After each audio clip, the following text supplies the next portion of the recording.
Warubizi. Happy New Year! Kaze mu kiganiro cacu, ikiganiro warubizi, umwaka mwiza abakunzi ba warubizi, umwaka w'amahoro, umwaka w'umugisha, umwaka wo kwibera mu bwami bw'Imana. Iryo nijo jambo twaronse uno mwaka. Nagira rero ndabakire, ariko imbere yuko ndabakira nashaka ndababwire ingene amakesha yagenze. Narababwiye yuko dufise amakesha le 31, twari dufise amakesha, nukuri vyari ibintu birenze. Nibaza ko muza kubona amashusho ariko araca ngaha anye. Nukuri turashimiye abantu bose aho bavuye bakaza. Hari abantu bavuye mu yandi ma state baza kubw'amakesha, turabashimiye. Nibaza yuko bahuye n'uhoraho kandi Imana yabagendereye. Dushimira abaririmbyi bo muri CRC ku mwanya mwiza baduhaye, ku ndirimbo ziryoshe. Imana ibahezagire. Abakozi b'Imana bahaciye bakaza kubana natwe, Imana ibahezagire. Hariho abavuye no mu yandi kure ya Arizona ya Phoenix, nukuri Imana ibahezagire. Abapasiteri baje kubana natwe, ijambo ry'umwaka twumvise, Imana ibahezagire. Rero n'umunsi warubizi, n'umwaka mushasha n'ibintu bishasha. N'umunsi si jendi jenyene, hari ahantu natembereye, murabona yuko ndahantu nohita gute, ni muri Gazo. Ndi muri parke, hari ahantu nagiye kuraba abantu bari n'abajene bari sinzi ibyo bari, ariko baraza kutubwira igituma bari aho hantu. Reka tugende kubaraba, ni mubane natwe. Imana ibahezagire. Warubizi, warubizi,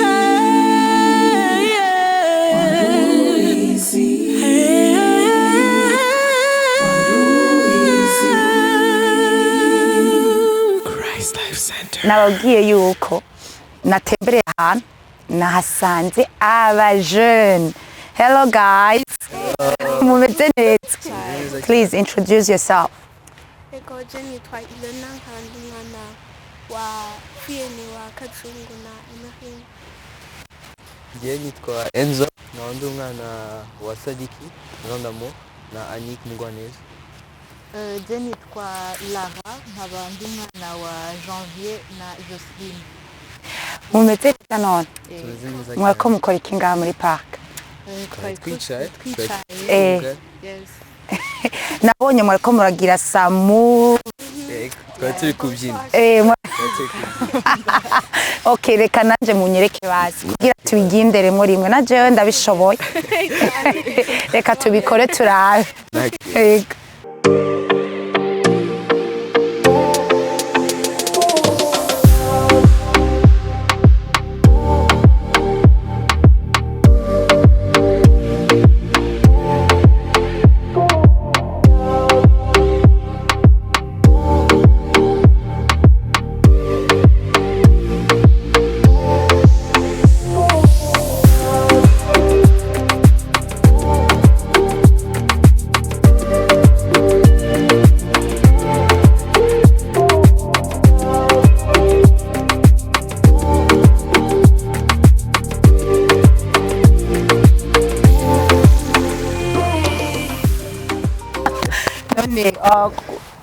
Mashaka tuganire no munsi. Imisisi yuko dutangura ikiganiro cacu twama twasenze. Dutangura dusenga kugira ivyo tuza kuganira ntabari twebwe, ariko Imana niyizi c'abantu baraba ikiganiro warubizi bakeneye. Rero nashaka nsabe umwe muri mwebwe sintora, umwe muri mwe gatangura dusengere. Ikamukuru wacu dusengere. Mwami wacu rakaza kuri no munsi mwiza waduhezagije. Ndasengeye kino gikorwa, Mwami reka ivyo tuvuga byose bibe inspired by the Holy Spirit, kugira ngo amajambo yose atuvamwe Mwami yubaka abandi bana imyaka yacu, abaturuta bakiri bato, kugira dushobore no kubera example this generation. So ukaze mu izina rya Yesu Kristo sinzizwe, amen. Rero bantu b'Imana, murabona ko buriko burira. Nibaza yuko ndabatwaye ahandi hantu muta bitobagwa nabi. Reka tugende.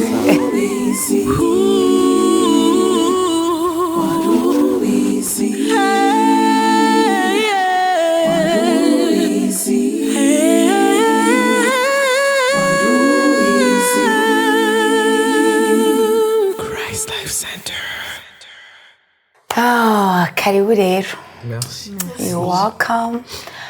Feel free. Be cool. That's all about. Thank you. We are young. Thank you. Very young. So nagomba ndababazi. Mumeze neza kwanza? Meze neza cyane.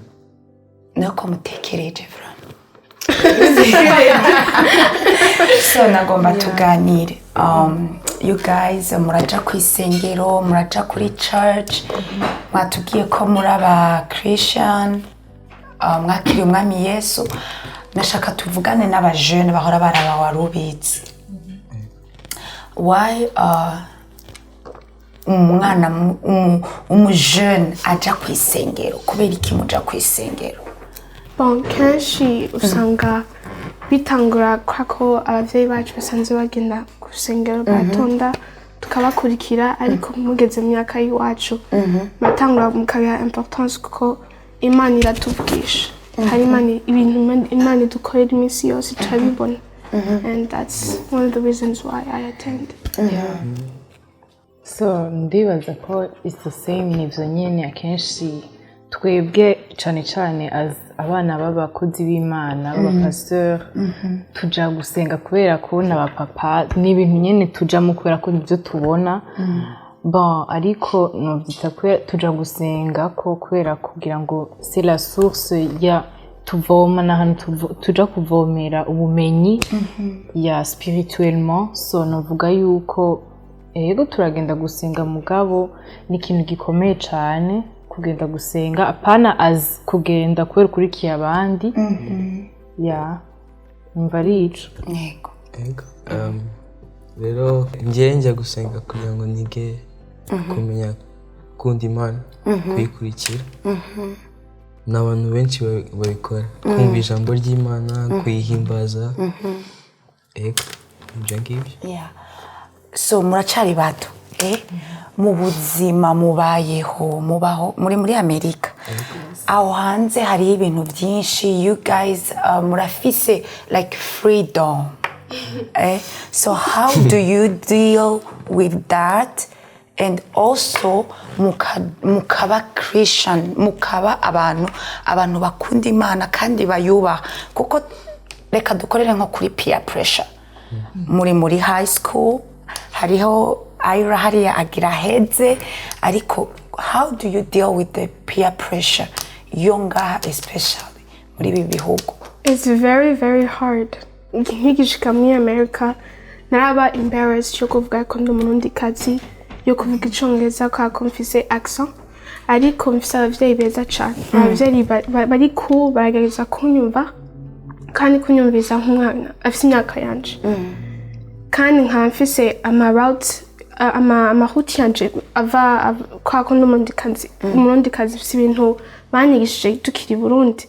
Sinshobora kubikora mu mutwe, it's in the brain. Rero iyo haje umwana ambwira ngo tugire ibi nibi, nkumva ariko i Burundi sinobikora ko ikindi ndabikorera ngaho. Rero tugende ukebuke.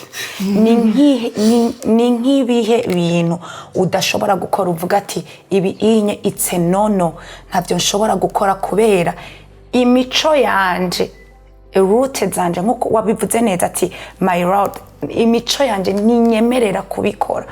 Ni nk'ibihe bintu udashobora gukora? A big example, drugs. Abana bose ngaho muri high school, even middle school, baragira drugs. Ivyo sinshobora kubikora. Kandi mfise na mama yaciye mu bintu nk'ivyo akiri muto, yaraca mbera a very good example. Kabingira Ilona ico nta na kimwe bizogufasha mu buzima. Rero nkaca menya ingene ndabikora, ndabijamwo. Nubwo nuba mfise umugenzi abikora ndamubwira, these are the outcomes of what you're doing right now. So it's better you stop.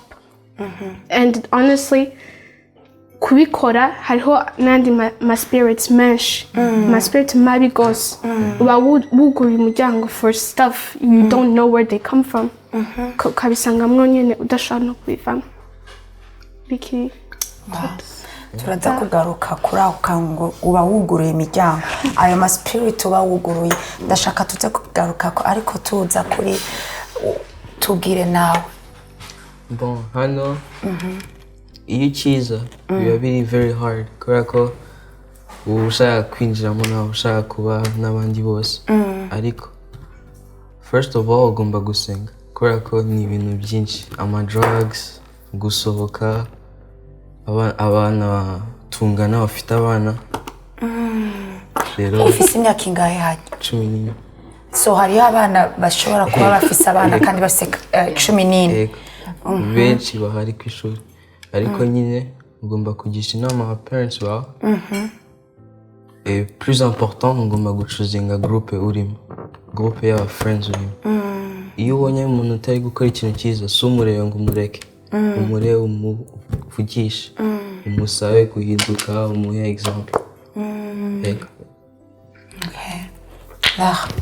so nivyo nyene ingene twobidiringa turi ngaha na cane cane Aisha yabivuze hariho umuco twakuye iwacu iyo tuje tuva and also jewe personnellement mfise abavyeyi beza cane abavyeyi Imana yampaye bambereye akarorero batubera akarorero so baratwereka le chemin ego kandi hari n'igihe banashima abavyeyi bavuga abana ntibumvire bivanye n'ibintu bagenderamwo bana ubwabo mugabo with God with the Holy Spirit ibintu byose bigenda neza nama navuze ati uri kumwe n'Imana ufise Imana nukuri ntushobora gutrebusha ntushobora nta kintu na kimwe kibi gishobora kugushikira jamais kandi na cane cane ko source yacu ni mu Mana udafise Imana nta hantu nta kintu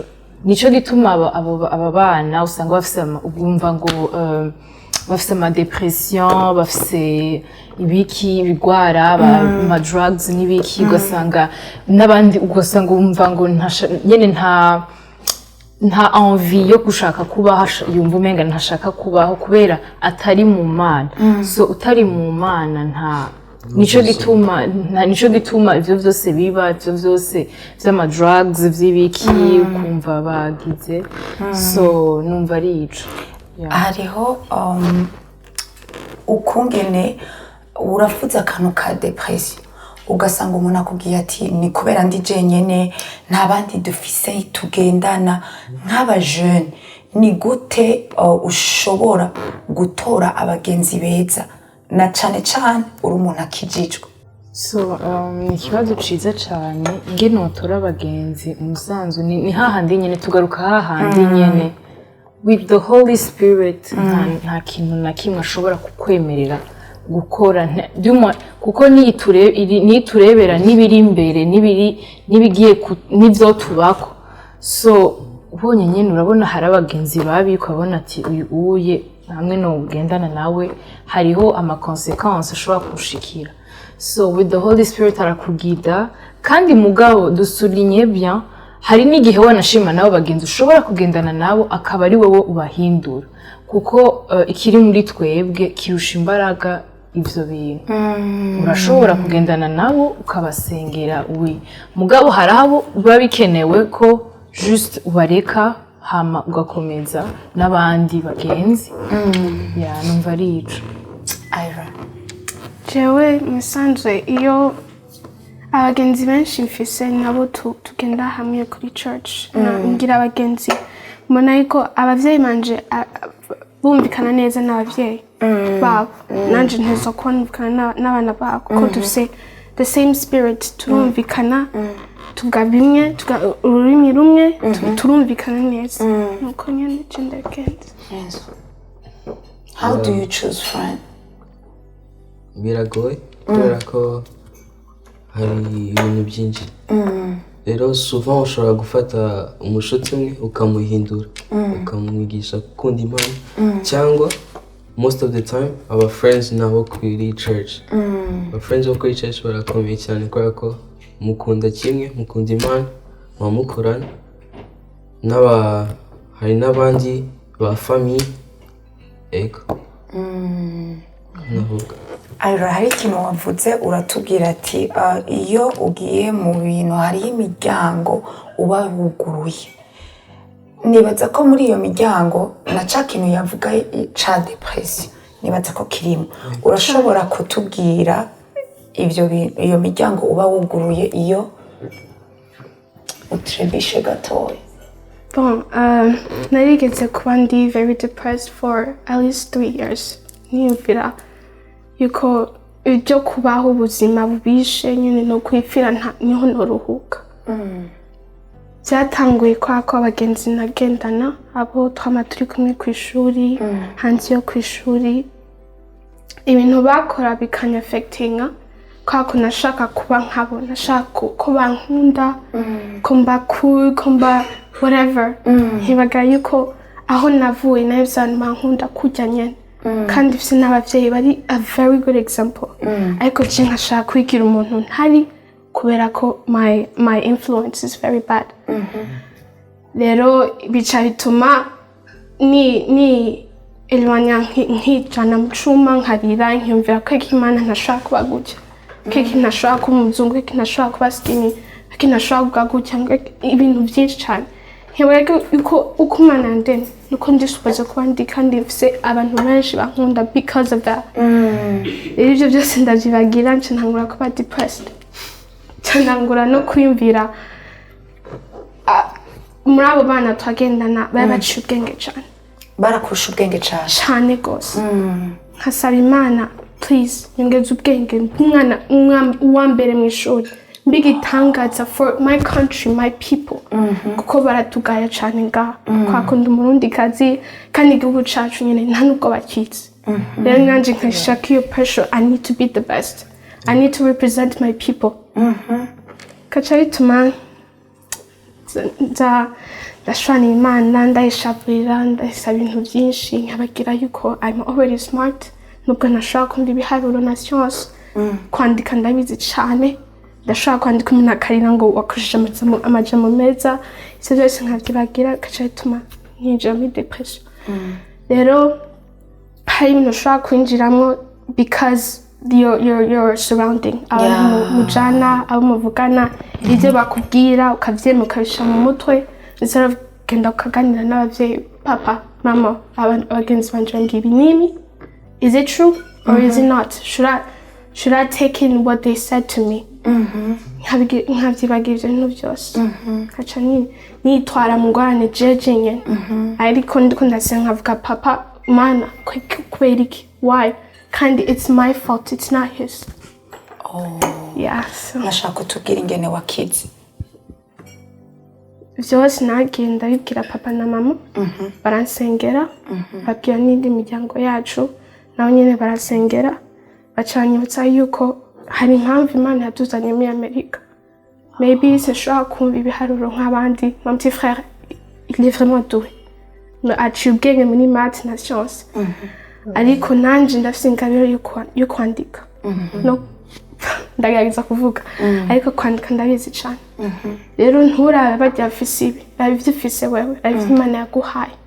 Ivyo ari byo wibuka, ivyo ushimira Imana. Hamitso itso kwagura uje imbere nyene wandika ivyo ushaka, ube vraiment doué. Ariko focus on what you have, not what you don't have. That's how. How are you right now? I'm amazing. I'm great. I'm happy. I'm great. That's good. Thank God. And watubwira wewe peer pressure amaze kugukora ko na gatonya. Shaka umbwire iyo ugiyeyo yatubwiye ati hari ibintu bimwe bijamo mubo yatubwiye ati je naragwaye depression. Wewe ni gike kimaze kugukora ko ukavuga ati this thing it's not good. So njye ntabwo nabyita depression ko yayigize, ariko nyine nukumva ko uri left out, utameze n'abandi, uhita ushaka kumera n'abandi. Rero uri gusaba Imana nanjye imiki, ariko ntabwo ureba ibyo wowe ufite Imana yaguhaye. Iyo uje hano kuvuga abantu bose baba bari kuguseka, baba baguseka ngo ufite accent n'ibindi byose, ariko ukibagirwa ko aho wari uri bari kugushima, baragukundaga gutya. Kubera ko benshi abavuga French baba bafite aka accent mu Cyongereza.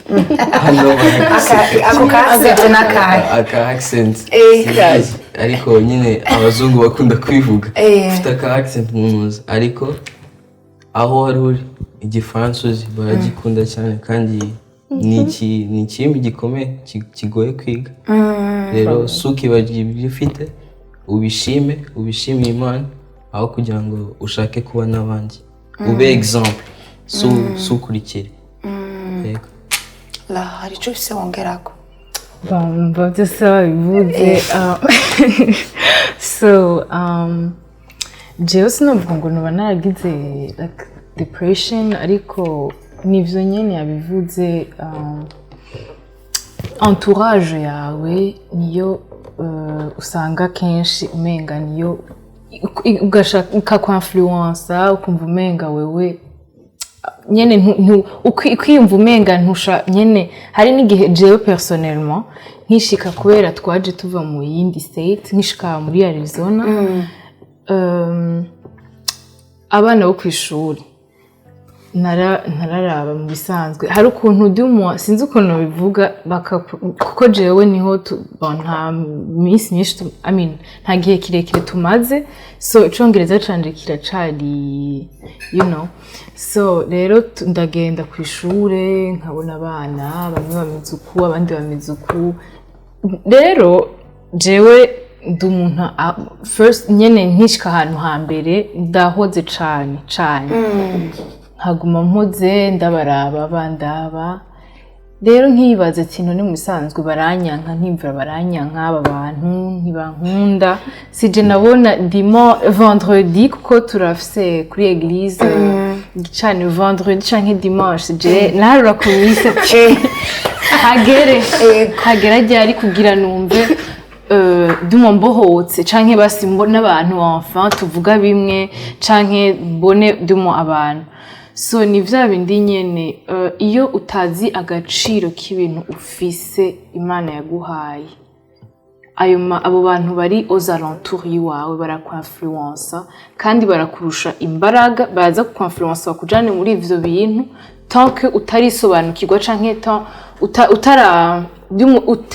utakira canke ukabumbwa n'ivyo ufise ivyo bintu birakugora kudilinga n'ivyo bintu n'ibintu biri aux alentours yiwawe so novuga n'ivyo nashaka mumbwire niyihe nyungu kubera mwese murafise ibikorwa mu rushengero niyihe nyungu yo gukorera Imana ukiri mutoya ndagira relation n'Imana that's the most important thing nko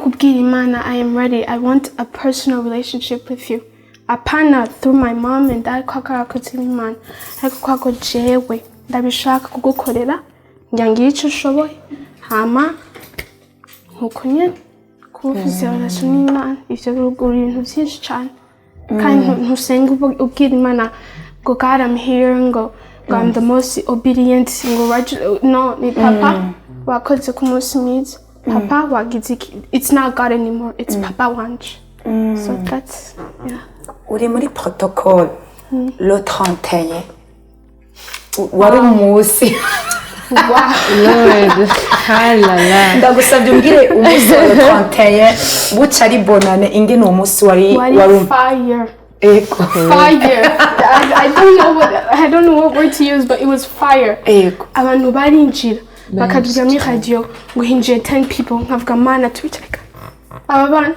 abantu tubicarika he tukaca dufata amabags yacu tukataha kugira ngo dusebike tuko twumvira abantu ngo these 10 people where are we gonna put them bakaca tugira ngo 5 more like God please give us Agura yes please because it was amazing there was a lot ariko it was amazing naryohewe cyane abantu barira kwako tuba tunyuma turabona ibintu byose The Holy Spirit was definitely there.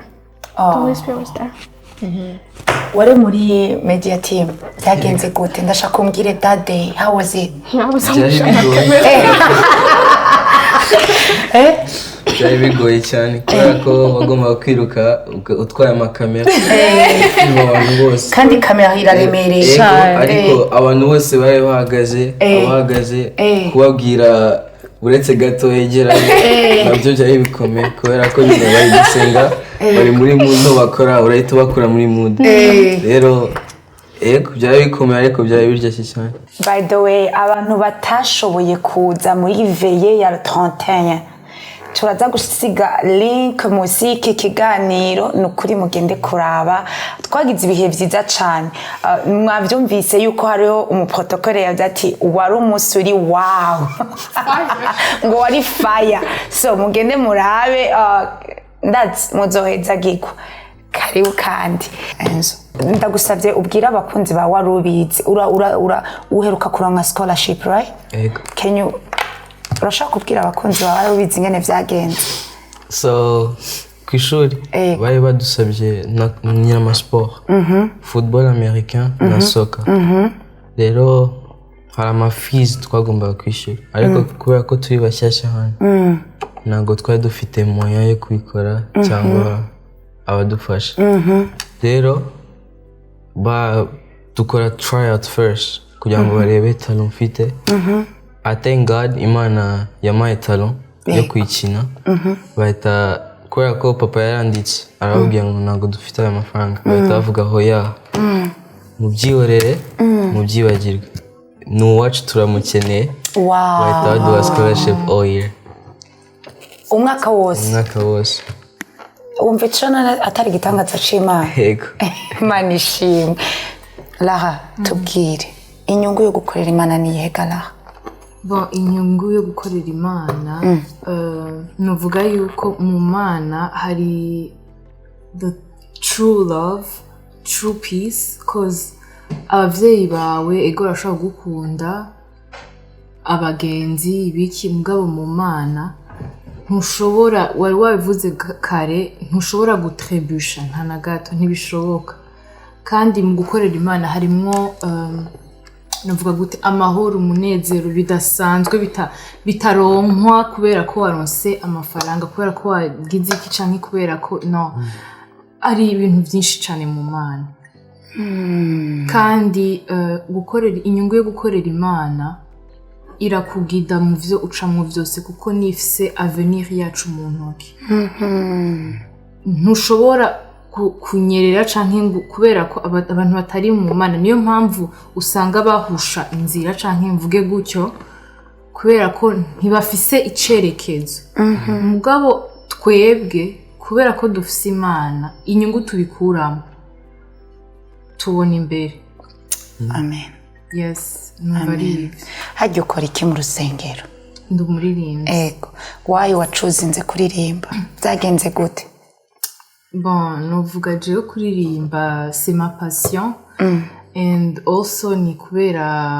God Imana inshakira mu kuririmba niyo ngabire yanje dumwa kandi uvuga ngo kuririmba no gusenga kabiri ego ndakunda kuririmba cyane mu kuririmba harimwo novuga gute harimwo no guhimba turirimba duhimbaza Imana mugabo harimwo sinzi ukuntu bivuga ikintu kiri profond cyane mu guhimbaza Imana kuririmba ni ikintu kiri profond muri source yo guhimbaza Imana cyane so numva ari ivyo ara kubera iki mu rushengero hamamwo ama activity menshi hariho kuririmba hariho ibintu byinshi why wachuzinze protocol let's be honest turi mutangu urusengero mama bari bamushize muri protocol ndavuga mama wewe genda ukore mu bana urabikunda je nzotwara ikibanza cawe ariko I was so nervous kuko guhagarara ukabwira abantu ngo hi welcome ukaba twakwicara ibyo ndabitinya cyane ariko ubu ndi umupro yes ndi umupro ndabikunda cyane ko nsanzwe nkunda abantu rwose nibyo nshaka gukora my career I'm just a people lover I'm a people pleaser ndakunda abantu cyane ndakunda gutanga amasuri nkavuga ngo uraberewe kandi ugira umunsi mwiza ibintu nk'ibyo ndabikunda cyane rero kuba ndi muri protocole byanyigishije ibintu byinshi cyane ariko ndaryoherwa kuba mbona suri yanjye ishobora gutuma umuntu agatwenga akagira umunsi mwiza. Why media teams? Njye nakunda gukora amakamera kundi umwana ariko tukiza hari famiye ya tonto Aimable nabonye abahungu biwe bari gukora amakamera nanjye mpita nshaka kuyakora mpita muvugisha ushobora kunsabira papa wawe nkaza kubafasha nkaza kwiga nanjye nagize imana papa wawe ndamukunda cyane ni umwana mwiza cyane yaramfashije yanyigishije ibintu byose nkeneye ubu ngubu nsigaye mufasha uri umupro naje ndacyari ni iki twobwira abajene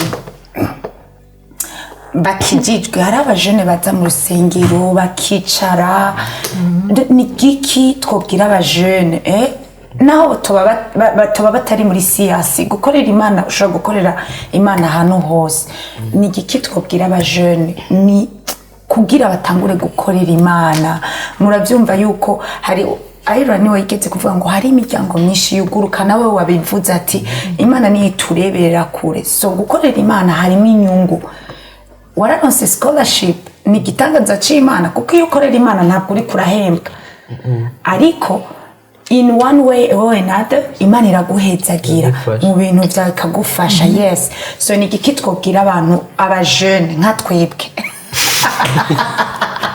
kugira batangure gukorera imana yes jewe kera nkinjira muri protocole nayikoze kwa kunshaka guhamya mu cyubahiro umumama ntiyukora muri protocole ariko hariho na the reason yuko nyine ndabikwese No, well, I guess that. Yes. Okay. It's in a way it's been disrespectful. Like once I've ukora ikintu sishobora kuvuga no. Ariko ubu ndabikora kwako as I said I'm a people pleaser. Ndashaka kunezeza Imana.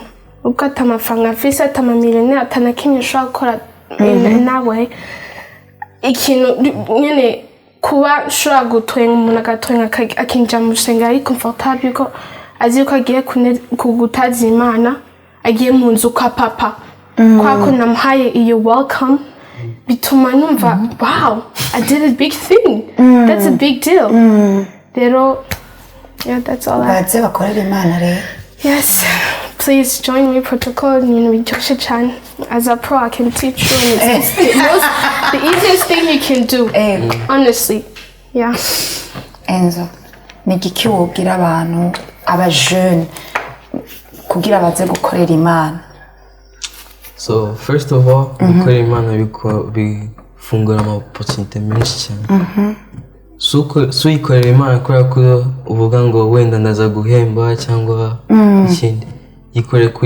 kwikunda bikore utafite inyuma ngo ndaza kubona iki ngiki ikore kwikunda nayo izongera igushime iguhe ibyo ukeneye yego so basically nibyo nyine wabivuze nuvuga ko gukorera Imana inyungu yo gukorera ndimo yo abajene bazi bakorera Imana ni iki twobabwira kugira ntibicare gusa mu rusengero gukorera Imana ni byiza cyane nkuko yabivuze hariho ukorera Imana utiyumvira ati ndimo utarondera intérêt zawe ariko ukorera Imana kore kubikunze harimo inyuma yawe n'Imana iragupromotinga mu byo ukeneye kandi iraguha ibyo ukeneye byose mu gukorera Imana biraryoshe cyane ntushobora kwibaza biraryoshe cyane gose yes muri iki gihugu by the way muri beza cyane murabizi ni ukuri muri beza cyane cyane gose ariko muri iki gihugu murabizi yuko mwigeze kugacishamo ngo hariho ukungene bashaka society shaka yuko twishushanya n'ivyo tubona ariko you guys mufise natural hair, you're so beautiful nukuri muri beza ariko nashaka ngaruke kuri Enzo ndagusavye umbwire ko Madrid urabizi yuko nk'abantu bakijijwe uri umuhungu ari ibintu nyene batabitaho nashaka ubitubwireko. So Madrid narakunze kubona umwana nari mfite umutonto wanje yitwaga Henri yari brother wa mama wanje rero kuva ndi umwana naramukundaga cyane rero nanjye nashaka kuyafata kugira ngo nawe mbe nawe rero narabisengeye cyane kubera ko ntabwo nahise nsaba mama ngo ahita bima gutya byafashe umwanya ntabwo nashizeho Madrid kubera ko nshaka kuba cool cyangwa ikindi kintu hoya nashizeho Madrid kubera tonto wanje kubera ko namukundaga cyane rero hano Madrid bayafata ko abantu bose baba bayafite baba bari ego aba black bafite Madrid baba bumva ko ari aba niba nshaka gukoresha iyo word thug gangsters aba gangsters bafata amadrag bakora ibyo hoya benshi baba bashizeho Madrid kubera ko bashaka kumva bari cool bafitinga in ariko njye mfite reason ni ukubera tonto wanje kandi waramukunda Ira wotubwira look yawe ni gute kuko hari abana byafekta you know that right look yawe ni gute woyitubwirako nkishika ngana nafise imishatsi myinshi nafise ama-dreads ariko nyine kwa kutaduhinduye environment ama-dreads yarangira cane n'imishatsi kambaba ibintu nk'ivyo vyinshi ndesida kuyakata hama nsaba mama dushemo produit ibe nk'iy'abazungu kubera nibo nabona everyday kandi nyine bakavuga ngo you're African, you're an immigrant, you look weird, you're ugly, you're blah blah blah. So mama, I want to be like them. I want to have nails like them, I want to look like them, I want to talk like them. Shambwira mama shamo produit ayishiramwo mishatsi iracika shindesida this is not worth it. I Burundi mishatsi yanje barayikunda ko nshaka kwihindura nga tudesida l'année passée ko ndayikata nsubire ngira imishatsi yanje isanzwe ko ni myiza cyane ndayikunda why not kandi uri mwiza kandi irakubereye. Thank you. Laha very pretty. So je imishatsi yanje ntegeze gushiramo produit kera mugabo je ndakunda nanje imishatsi yanje naturel je sinovuga ngo naretse gushiramo canke produit kugira iki mama irabingiye ati je n'ukuri oya ugashiramo produit je ndasara nkunda ubundi niko nayifunze mugabo like an afro mugabo nikwera ndakunda ibintu naturel kandi niko abazungu ngira badahora bitubwira n'ukuri dufise beauté naturelle isangije nashaka tuvuge ko kuri ico kintu kuko murabizi ko hari abana bato hari aba jeune bariko barapfa bari depressed kubera look yabo.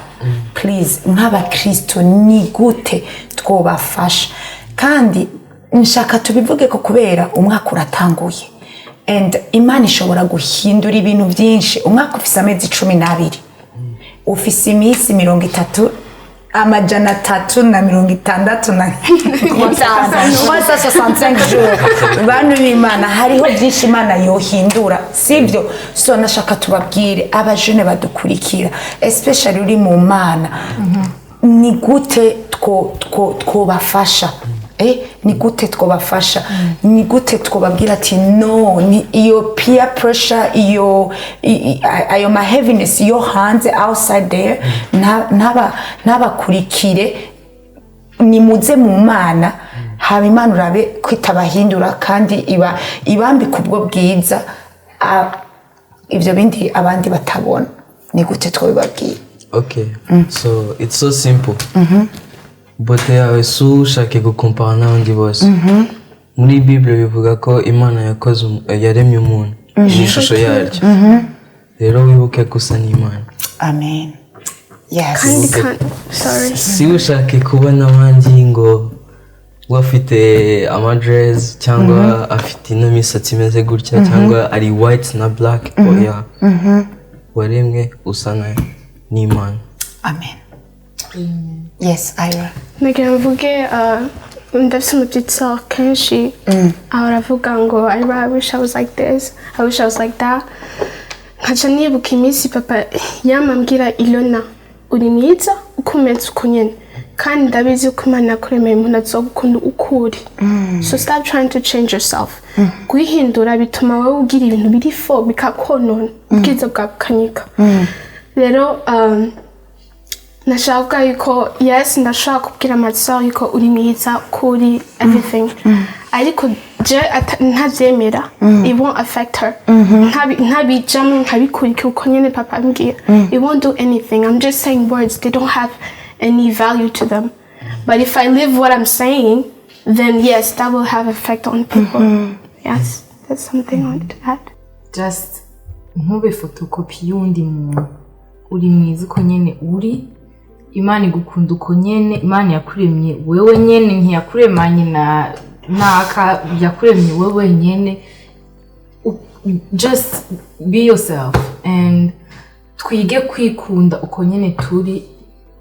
Nagira mvuga akantu akenshi hari n'igihe ushobora kuhusha destiny Imana yaguteguriye kuko kubera kugerageza kuba someone else canke gushaka kwikomfa. Hari abantu hanze bari obsede n'ibintu n'abantu ukumva umuntu bagirisha amashirurgi ama plastics like ibintu bimana yanduka birakavuga ugasanga kandi yari mwiza ukuntu yihinduye.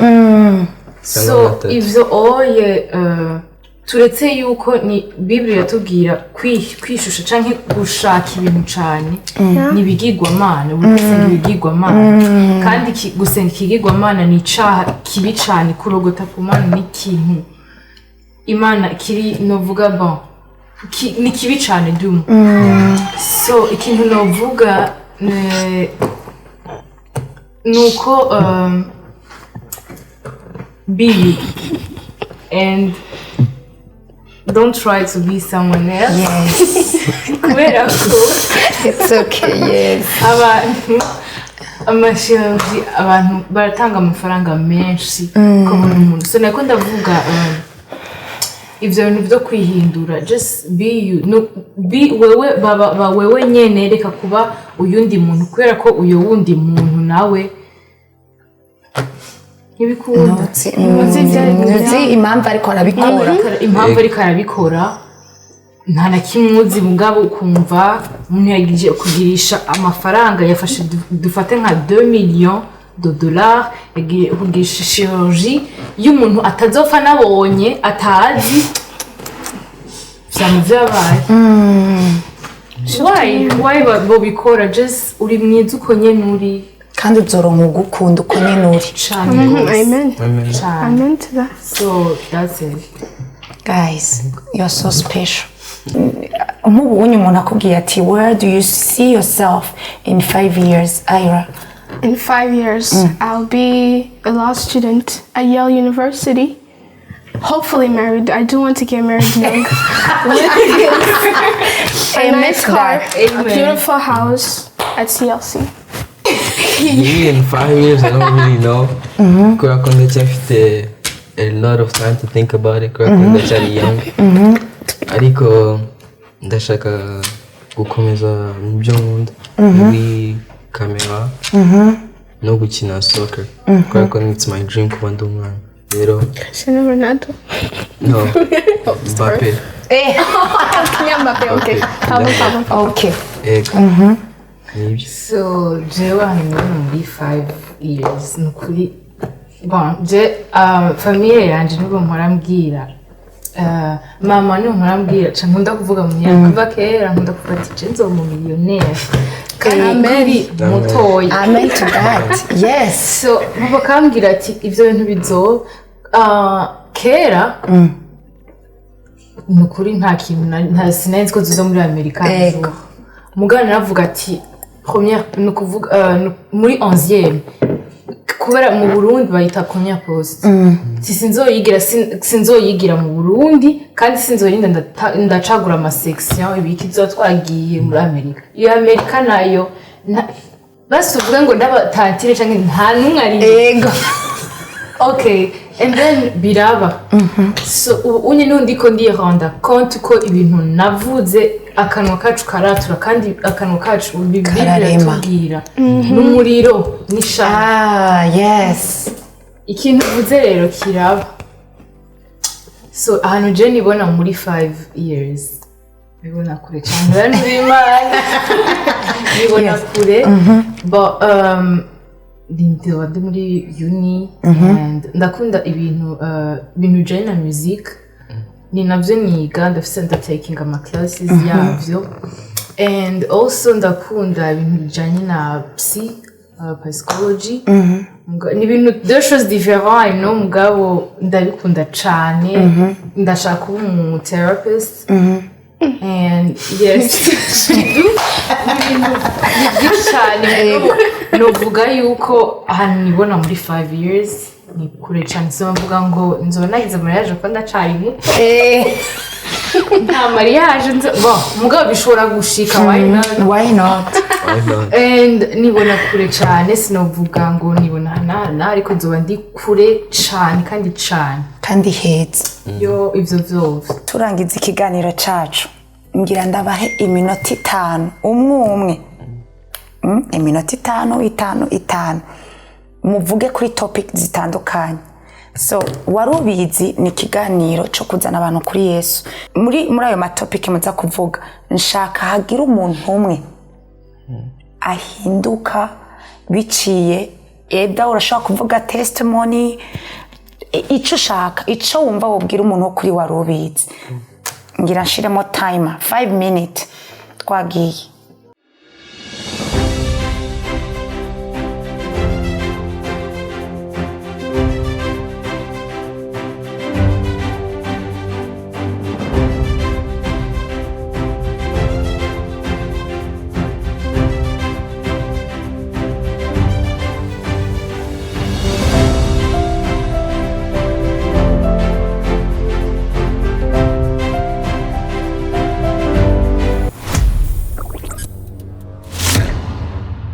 Ikintu campinduye cyane ni what I went through, depression.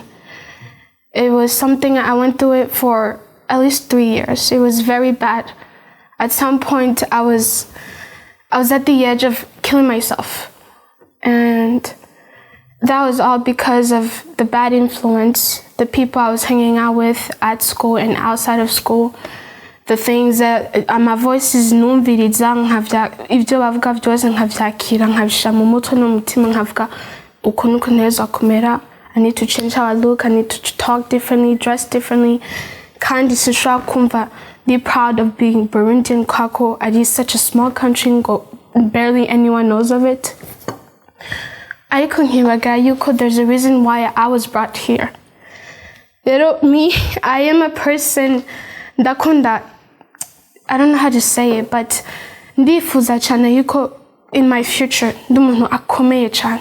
Apana ibintu, apana nka papa na mama barakomeye, nukuri barakomeye. I owe them respect and I do give it to them. Ariko ndashaka kubarenga, ndashaka kuja hejuru yabo. Apana mu bintu vy'amahera, ego in the spirit world. Ariko success is what I want. That success is not because of my own pleasure. Ndashaka gusubiza igihugu cacu, ndashaka guteza imbere igihugu cacu in whatever ways that I can do that. Because ndakunda abantu very much. Iyo mbonye umuntu kuri internet ngo Africa is the poorest continent in the world, ndiyumvira man, that's not true. resources menshi abantu bafise bakoresha in the entire world is because of Africa. Ngo dusabana ngo daciye ubwenge abana babi ngo we're black. So what's being black? Black is white, white is black. I don't see the difference. So iyo abantu bambajije ngo where are you from, nkavuga i Burundi, and they don't know where that is, it hurts me. It hurts me because I know yuko i Burundi abantu bari so smart. My brother as an example, they're intelligent. Ariko there's corruption, there's everything, ariko especially corruption. That spirit of corruption. Vyavuye he? Colonization. Ibintu byose biva he? Kuri Satani. Rero iyo nibutse yuko navuye i Burundi, igihugu kitazwi kuri nose, kandi bavuga ngo it's the poorest country in the world. Nkabona ko ubu ndi muri America, ba mu nzu nziza, abavyeyi be bari very respected. Changa man, do anything you can. Give me anything that you want. Kugira nsubize igihugu canje, ko ni igihugu nkunda cane. I just have that in my heart. Ndashaka gusubiza igihugu canje, ndashaka kwiteza imbere. Rero iyo pressure ndayishizeko every single time. That's bituma ninjira muri iyo depression. I don't know why. Ariko it's something that I'm very passionate about. Rero ndashaka kuja kwiga mu mashuri akomeye cane, kandi nzoyiga muzobibona. Kandi menje kwiga namaze Imana yampezagiye, nzoca nsubira mu gihugu canje ndagisubize ico yampaye, nubwo ari bike nzogisubiza kandi nzogiha 7 times more than he gave to me, kuko Imana izwa yampezagiye. So people, you're passionate about something, and you don't see that you don't have the supplies at the moment. Wibuke ko hari Imana yaguhaye ubuzima, Imana yaremye isi, Imana ishaka kuguha utwo tuntu ubona ko be so big to you, ariko be so little to him. It's nothing. He created the world. So don't be depressed. Don't think that. Don't listen to the voices outside. Don't look at the world. Wibuke Imana. Ufise ikintu on your shoulder, genda ugire papa wawe. It's not just God, it's your father. Amen. He's the provider of everything and anything. So you're passionate about something, you love your country, you love your people, and you want to do anything you can do to help and give back, please. He's the only one that can do everything. Amen. You can do so little with him. There's nothing impossible. So ikintu ngiye kuvuga ko ni bavuga Imana. Before yuko tuza muri Amerika, jewe n'umuryango wacu twabikoze mu kwizera nuvuga ndakwite kubisazi. So twarahagaritse hari umwaka c'était 2022 je crois, ouais 2022 turavuga ati uyu mwaka tureke turondere tubikore mu kwizera. Hanyuma ni Imana yari bitubwiye ture uyu mwaka uyundi mwaka muragenda, ariko uyu mwaka manze mureke jenje nzobikora. So then trustinga God, bimenye navuze tureke uwo mwaka. Hanyuma all lieu yo kuca tuja kuba twokwiga icongereza, Imana itubwira ati uyu mwaka mugira mu wicare mwiga amajambo yanje, ndaba training mu bintu vyanje. So turicara hari ahantu twasengera ku bicaniro, turaja gusenga tukaexersa ingabire Imana yadushizemo. Jewe nk'iyo kuririmba, hari abandi babavugishwa. So Imana ikadutraininga, ariko tukubona twebwe nk'abana b'abantu tukabona umenga ibintu ntibiriko biravansa, ntibiriko biragira ibiki, tukavuga ati okay, none twahagaritse ishuri udukora iki? Mugabe Imana ikaguma itwitsiza ati mwebwe focus, mwebwe mufocusinge gusa kuri jewe, rekana n'ivyo byo kuja muri Amerika canke kugira iki, ntibidomine ikintu nabahagarikiye iryo shure, ntibidomine. muri mwebwe just focus ku mpano nabahaye canke kugeringa closer to me. Turavuga ati none basi nta n'icongereza tuzi tuzogenda gute twibaza ibintu vyinshi, so ni ntahe ndende ariko turabihebe nyene. Hama yundi mwaka 2023 uraza, 2023 ije niho twabonye kuza muri Amerika, c'était muri février, mugabo twashitse actually muri Amerika muri avril. Nagira ndababwire ngo jewe icongereza mvuga bon ntikiri si ciza cane mugabo I try my best. Hari n'abantu bambaje ati mu bisanzwe mwaje muri Amerika ryari, nta n'umwaka tumaze. So ukurikiye n'uwakurikira ibintu Imana canke ukaba muri place Imana igushakamo, izi ibintu byose uzogenda urahura navyo irakurinda ivyo bintu vyose canke mbese simbona ukuntu bivuga ariko iraguduma. Niba ari ico congereza uriko uragira ubwoba irakiguha neza kandi ukakivuga. Imana nagibona Imana ishirako igikundiro giteye ubwoba abantu, idushirako urukundo gukundwa n'abantu biteye ubwoba. So with trusting kuba ahantu Imana ikwifuriza ni ikintu gikomeye cyane. Hari akantu nasomye ngo source yacu ni mu Mana. Nka kurya ifi uyikuye mu mazi, ifi uyitoye ukayikora mu mazi icifa kubera iki siho yagenewe kuba.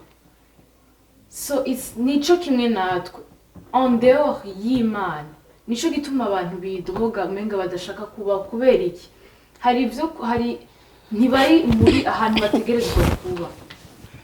Barapfuye bagenda mbaye abantu ngo bapfuye bagenda ntibari bazima, barapfuye bagenda muhoresha terme kubera ikintu bari mu Mana. So novuga tube deep cyane mu Mana, dukomereze mu Mana kuko ni ibintu Imana ikora ibintu biteye ubwoba no kuba uvyuka. Abantu tube twibaza kubera ikimvyuka, kubera ikinkiriho, ni tuntu menga dutoya mugabo muri ubuzima. Rero nashaka kuvuga kuri itara Imana yaguhaye. Ni ikintu kiba gikomeye kubera ko ni amataro atandukanye n'abandi bose. Ntabwo ubona icyo undi yabonye, hoya Imana yaguhitiyemo, yakuzanye ku isi kugira ngo ukore ibyo yakugendereye cyangwa ikindi yaguhitiyemo. Rero iyo ubonye ikintu ukunze gigumemo ugikore buri kanya kandi usenge Imana igufashe, kubera ko utafite Imana ntabwo wakigeramo. Udesize kugikora ukaba umuvuyeho akanya gato uhita sleeping ukahita ugaruka kuri zero. Rero komeza ukunda Imana, uyikorere, ukurikire icyo ukunda cyawe, ugisengere nacyo. Nicyo ntacyo navuga.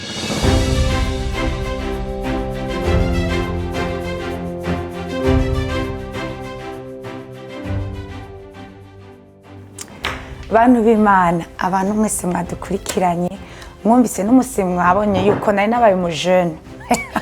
So abantu badukurikiranye, Imana ibahezagire. Nashaka mpamagarire abajene youth, come to church. Nukuri nimuze gusenga, gukorera Imana, nimutangure muze gusenga, hama muze mukorera Imana. Nimwicare gusa mu rusengero, mukorera Imana. Gukorera Imana nta buhombe birimwo. Murabona yuko abana batonya, nta mwana ngaharenze imyaka 18 muri abo. Nukuri nimuze muzana abana banyu. Abavyeyi reka abana baze gusenga, abana baze gusenga, baronka ingabire nyinshi, bahura n'abandi bakagira abagenzi beza. Ibibagoye nk'abajene cyane cyane ngaho muri Amerika, bagahanurana kandi bakaba abana bakaruriro, bagakorera Imana, baronka amatara menshi. Hariho abakora muri media team, hariho abaririmbyi, hariho abaprotokole. Kandi muri Amerika murabizi ni ibintu bifasha kandi ushobora no guhemberwa. Rero nta buhombe burimo. nta buhombe burimwo ndiko ndabwira abavyeyi nta buhombe burimwo kuzana abana mu rushengero rero Imana ibahezagire abantu bakurikiye wari ubizi ndabashimiye gose abantu baje kuri plateau n'umunsi thank you guys Imana ibahezagire nagira nshimira abantu bose bazokurikirana kino kiganiro abantu baduhaye aho dukorera n'umunsi turashimiye umuryango watwakiriye Imana ibahezagire yongere kandi ibahezagire ndashimiye n'abantu bama bategura kino kiganiro ni Liani Media n'abantu nukuri nabizigirwa nama nabibabwiye mu barondere nukuri bakora amashusho meza bakora amafoto meza barashobora kubagirira ikintu cyose mushaka kijanye n'amashusho nukuri nabizigirwa mu barondere kandi ndabashimira abantu bose bakora muri warubizi show nukuri Imana ibahezagire urushengero Imana iruhezagire nago nyene